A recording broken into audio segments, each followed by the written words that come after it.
అలాగే అల్లాహ్ యొక్క దాస్యం గురించి, మరి అల్లాహ్ యొక్క దాసుల గురించి అల్లాహ్ సుబ్హానహు వ తఆలా సూర నజ్మ్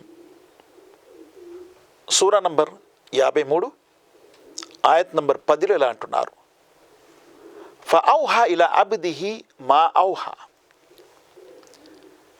ఆ తర్వాత ఆయన అంటే అల్లా తన దాసునిపై తన యొక్క సందేశాన్ని, వహీని, దివ్య విష్కృతిని దింపారు.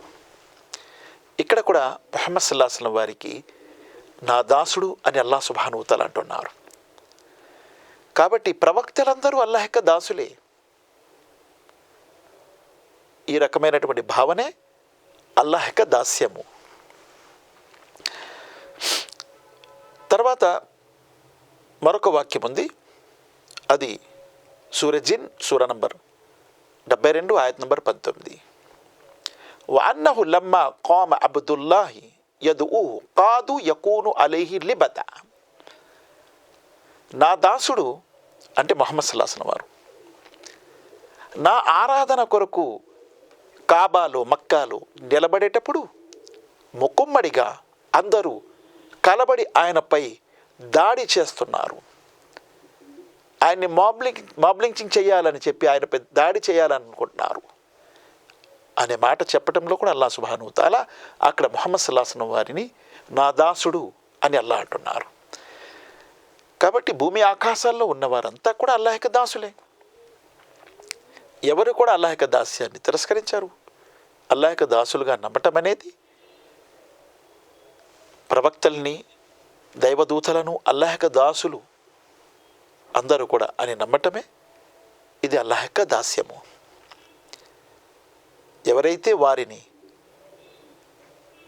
దేవుని కుమారులని, కొడుకులని, కూతుళ్ళని భావిస్తారో వారు అల్లాహ్ యొక్క దాస్యం నుండి తప్పిపోతారు. ఇక మనము ఒక హదీస్ విందాము. ఆ హదీస్ సహీ ముస్లింలో ఉంది. హదీస్ జిబ్రీల్ అని అంటారు.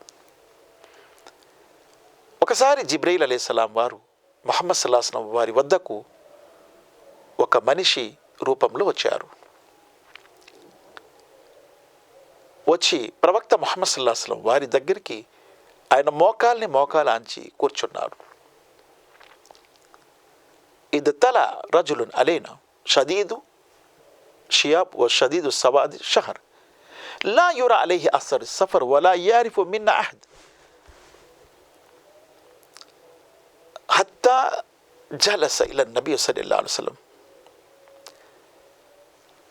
ఒక అపరిచిత వ్యక్తి రూపంలో, తెల్లటి బట్టలలో, నల్లటి జుట్టుతో ఒక వ్యక్తి మస్జిద్లో ప్రవక్త ముహమ్మద్ సల్లల్లాహు అలైహి వసల్లం దగ్గరికి వచ్చారు.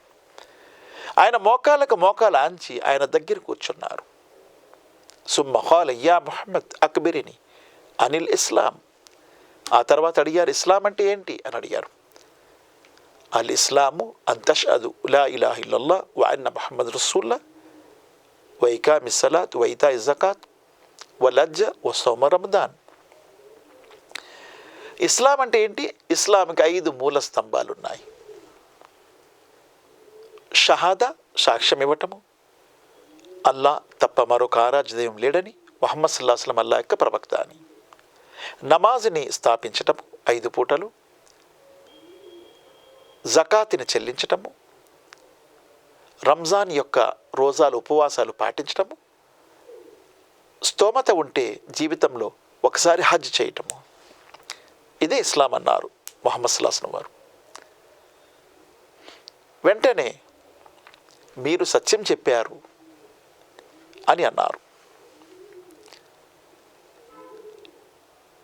వినేవారు ఆశ్చర్యపోయారు. ఈయన ప్రశ్న అడుగుతున్నాడు, మరలా మీరు సత్యం చెప్పారంటున్నాడు, ఎవరైనా అడిగే వ్యక్తి అని చూస్తున్నారు. ఫాక్బిరిని అనిల్ ఈమాన్. ఈమాన్ అంటే ఏంటో చెప్పండి అని అడిగారు. అంతుమిను బిల్లాహి వ మలాయికతిహి వ కుతుబి వ రుసులి వల్ యౌమిల్ ఆఖిరి వల్ ఖద్రి ఖైరి వ షర్రి మినల్లాహి తఆలా వల్ బఅస్ బఅదల్ మౌత్. ప్రవక్త ముహమ్మద్ సల్లల్లాహు అలైహి వసల్లం అన్నారు, ఈమాన్ అంటే అల్లాహ్ను విశ్వసించాలి, అల్లాహ్ యొక్క దైవదూతలను మరియు అల్లాహ్ యొక్క ప్రవక్తలను, అల్లాహ్ యొక్క గ్రంథాలను, ఓ మలాయికతి ఓ కుతుబి ఓ రుసులి, దైవ ప్రవక్తలను, దైవ గ్రంథాలను, దైవదూతలను, దైవ ప్రవక్తలను విశ్వసించాలి. అల్లాహ్ యొక్క దూతలను, గ్రంథాలను, ప్రవక్తలను, పరలోకంని, అలాగే విధిరాతని, అలాగే మరణానంతర జీవితాన్ని, చనిపోయిన తర్వాత తిరిగి లేపబడతామని, వీటిపై విశ్వాసం ఉంచటం ఇదే విశ్వాసము, ఈమాన్ అన్నారు.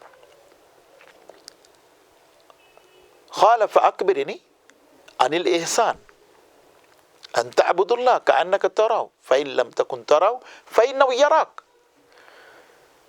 ఇహ్సాన్ అంటే ఏంటో చెప్పండి అని అడిగారు.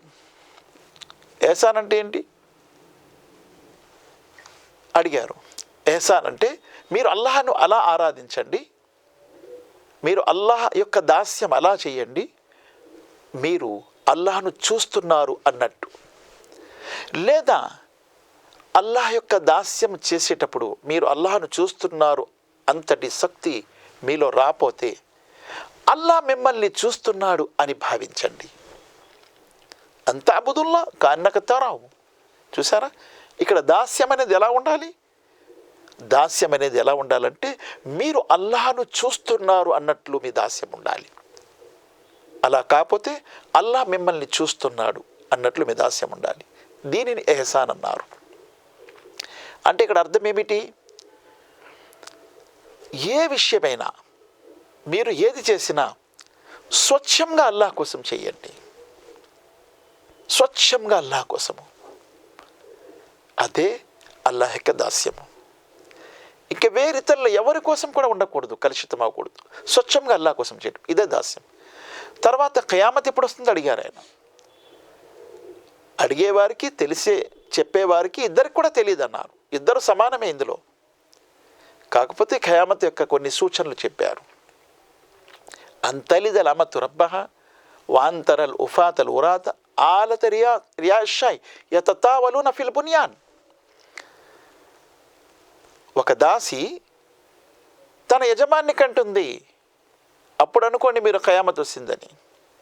నగ్నపు కాళ్ళతో ఉండే వ్యక్తులు, నగ్నపు తలతో ఉండే వ్యక్తులు, అంటే తొడగడానికి బట్టలు లేవు, చెప్పులు లేవు, అటువంటి వ్యక్తులు పెద్ద పెద్ద భవనాలు నిలబెడతారు. ఆ భవనాల గురించి ప్రజలలో చర్చ జరుగుతూ ఉంటుంది.